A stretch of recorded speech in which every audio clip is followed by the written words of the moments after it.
Well, here we are, 9 months on. An awful lot of hot air has been expended. An awful lot of threats have been made that, of course, have never materialised. And at its core, we still have the MFF deal that our government negotiated in February.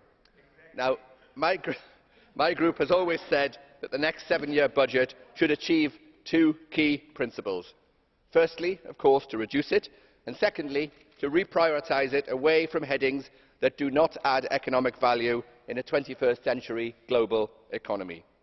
This MFF, in our view, is a small step in the right direction. Of course, it didn't go as far as we would have hoped. However, it shows that the costs of the EU can be reduced and the value to taxpayers can be increased. Today's vote marks the culmination of a long process that began several years ago when this Parliament first began drafting the SURE Committee report. That committee then proposed a 5% budget increase. It wanted new own resources. It wanted taxes on anything from flying to sales to CO2. And it called for the abolition of fully justified national rebates. Thankfully, almost none of this has materialised. Only in the area of own resources has the Parliament achieved a very minor concession, which will see a gaggle of so-called independent wise men from the three institutions dreaming up a whole host of new ways to spend more taxpayers' money on their pet EU projects. However, I am certainly not going to lose much sleep over this group. The treaty is clear that own resources remain within the Council's power under unanimity, and I think in our heart of hearts we all know it's just not going to happen. Because new own resources would fundamentally change the relationship between the EU and national governments. That's why it's not going to happen. Instead of being their servants, it would become their master, forcing them to raise revenue to spend on whatever new scheme takes this Chamber's fancies. And those, of course, who call for new own resources are the same people who consistently call for more Europe, somehow as the answer to all of our ills, as if throwing money at the problem will somehow solve it.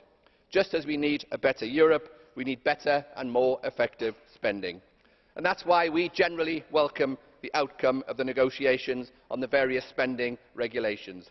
Many of these programmes will help to promote cross-border research, to plug the holes in the single market's infrastructure and to support the newer members of the Union. However, these programmes are, by their very nature, multi-annual and they rely on certainty.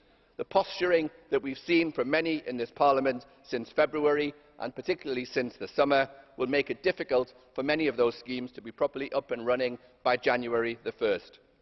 I do, of course, agree with the Parliament in one important area, however. The budgetary management of the European Commission has been appalling. We cannot and must not end up in a situation whereby we are regularly returning to national governments like Oliver Twist, constantly asking for more. And when overspends do occur, savings should be made from elsewhere to compensate. It's time that the EU learned to live within its means. And a satisfactory outcome to these negotiations does not dampen our demands for root and branch budgetary reform. Overall, Mr. President, we think this agreement represents a fair compromise between North, South, East and West, between net contributors and between net recipients. 9 months on, and we are voting fundamentally on the same agreement that we had in February. This Parliament has postured and strutted during this unedifying process, but in reality we can be clear that the Council's common position and common sense has prevailed. For us, it serves as an illustration that it is possible to make the EU do less and do it better. Thank you very much, Mr. Chairman. Gracias, señor Callanan.